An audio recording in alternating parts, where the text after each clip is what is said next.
ఇవాళ ఈ పాలనలో జరిగేటువంటి అభివృద్ధి సంక్షేమాలు మీకు అందరు కూడా తెలుసు. చెప్పిన ఏ ఒక్క హామీ కూడా ఇప్పటి వరకు నెరవేర్చలేరు. ఇవాళ మనం 2000 పెన్షన్ ఇస్తుంటే దాన్ని 4000 అన్నారు. ఇప్పటి వరకు ఎవ్వరికి లేదు. ఇంట్లో మనం ఒక్కరికే ఇస్తే మేము ముసలామే కూడా ఇస్తాం, ఇద్దరికి 4000 ఇస్తామన్నారు. ఆ పెన్షన్ లేదు. ఇవాళ కళ్యాణ లక్ష్మి కింద తులం బంగారం అన్నారు. ఇవాళ రైతుల గురించి మాట్లాడతారు. ఇవాళ కేసీఆర్ గారు చేసినటువంటి రైతు పథకాలు దేశంలోనే కాదు ప్రపంచంలో ఎవ్వరు కూడా చేయలేం. ఇవాళ మనం 11 సార్లు రైతు బంద్ చేసినాం. ఇవాళ రుణమాఫీ గురించి మాట్లాడతారు వాళ్ళు. మనం రుణమాఫీ కేసీఆర్ గారి హయాంలో 29,000 కోట్ల రూపాయలు రుణమాఫీ అయ్యింది.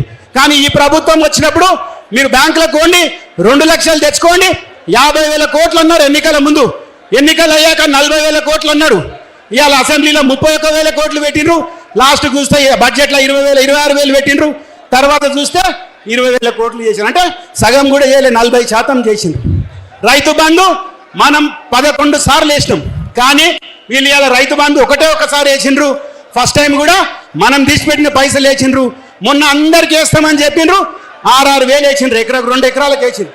మళ్ళీ ఇప్పుడు 30 తారీఖు మీటింగ్ పెట్టి మళ్ళీ వేస్తారంట, మళ్ళీ 1 ఎకరాకి వేస్తారు పైసలు. ఇట్లా ఎన్నో ఉన్నాయి. ఇవాళ కొనుగోలు కేంద్రాలు మనం అందరం చూస్తున్నాం. ఇప్పటి వరకు కూడా మన కొనుగోలు వడ్లు 100% కాదు, ఏ ఊర్లో కూడా 50% కూడా వడ్లు వాళ్ళు కొనని పరిస్థితి. ఇట్లా చెప్పుకుంటే పోతే 100 పథకాలు ఉన్నాయి. వాళ్ళు ఏది కూడా మనకు చేయలే. ఇవాళ కొత్తగా మన నాయకులు మొన్న చెప్తుండ్రు పాలమూరు రంగారెడ్డి చేస్తామని. ఇవాళ కేసీఆర్ గారు పాలమూరు రంగారెడ్డిని ప్రారంభించి ఇవాళ అన్ని 5 ప్రాజెక్టులు కంప్లీట్ చేసినాం. ఇవాళ ముఖ్యంగా ఉద్దండాపూర్ నుంచి ఏదైతే పరిగి కానీ వికారాబాద్కి నీళ్లు రావాలనో ఉద్దండాపూర్ నుంచి కాలువల పని కూడా మనం ఎన్నికల ముందు దాన్ని మరి టెండర్లు వేస్తే ఈ ప్రభుత్వం వచ్చిన తర్వాత దాన్ని రద్దు చేసి 2.5 సంవత్సరాలు అయిపోయింది. ఇవాళ ముఖ్యమంత్రి మహబూబ్ నగర్ జిల్లా వాసి, ఆయనకు ధ్యాస లేదా? 2.5 సంవత్సరాలు ఏం చేస్తుండు పాలమూరు గురించి? ఇవాళ మళ్ళా ఎన్నికలు వస్తున్నాయని ఇవాళ ఏదో మీటింగ్ పెట్టి ఒక రోజు ఆడ నిద్ర చేసి ఇవాళ పాలమూరు స్టార్ట్ చేస్తామన్నారు. దాంతోపాటు లచ్చిందేపల్లి కడతామంటారు. ఇవాళ లచ్చిందేపల్లి ప్రారంభిస్తే అది కంప్లీట్గా ఆనికే 10 సంవత్సరాలు అవుతుంది. ఇవాళ వాళ్ళకి నిజంగా కూడా నీళ్ళు ఇవ్వాలని చిత్తశుద్ధి ఉంటే ఉదండాపూర్ నుంచి కాలువలు తవ్వుతే కోడంగల్కు నీళ్లు పోతాయి, పరిగికి వస్తాయి, వికారాబాద్కి వస్తాయి, తాండూరుకు వస్తాయి, చేవెళ్ళకి వస్తాయి. ఇప్పటికైనా ఆ నాయకులు ఆ పాలమూరు రంగారెడ్డి పూర్తి చేయాలని చిత్తశుద్ధి ఉంటే వెంబడే ఉద్దండాపూర్ నుంచి ఆ కాలువలు తవ్వినట్టయితే 2 సంవత్సరాలు నీళ్ళు వస్తాయి. కాబట్టి ఇవాళ ప్రభుత్వానికి ముఖ్యమంత్రికి ఇక్కడ పనిచేసే ఎమ్మెల్యేకి చెప్తున్నాం, మీకు పాలన మీద దృష్టి ఉంటే ముందుగా ఉద్దండాపూర్ను ప్రారంభించమని మీ అందరు కూడా తెలియజేస్తున్నా. దీంతో పాటు ఇవాళ కొత్తగా మన నియోజకవర్గంలో దాదాపు 5 గ్రామాలలో రైతులు 24 గంటలు వ్యవసాయం చేసుకుంటారు. ఆ వ్యవసాయం తప్ప వాళ్ళకు వేరే ఆధారం లేదు. ఇవాళ కోడంగల్కు పోయే రేడియల్ రోడ్ అని చెప్పి మన నియోజకవర్గంలో దాదాపు 24 ఊర్లకు రోడ్ వేసుకుంటూ పోతుండ్రు.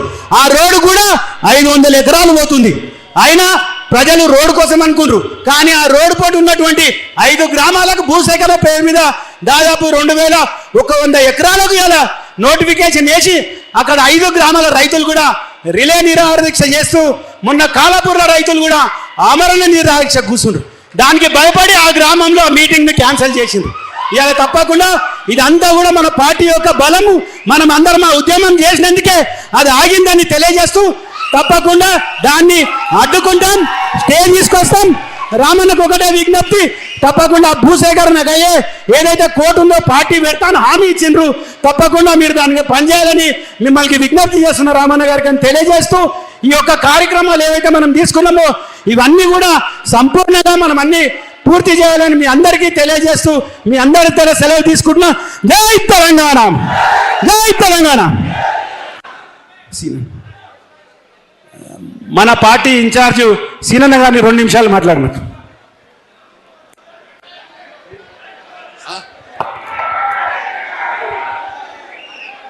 పరిగి నియోజకవర్గం సర్వసభా సమావేశానికి విచ్చేసిన సోదరి సోదరులందరికీ కూడా ప్రత్యేకంగా అభినందనలు తెలియజేస్తూ మరి ఈ కార్యక్రమానికి అధ్యక్షత వహిస్తున్న గౌరవనీయులు మీ అభిమాన నాయకులు మాజీ శాసనసభ్యులు గౌరవనీయులు మహేష్ అన్నగారు, మరి ఎవరి కోసమైతే తండోపతండాలుగా రాష్ట్రమంతా కూడా విచ్చేసి మరి రామన్న కలం వినాలనే ఉద్దేశంతో విచ్చేసిన ప్రతి ఒక్కరికి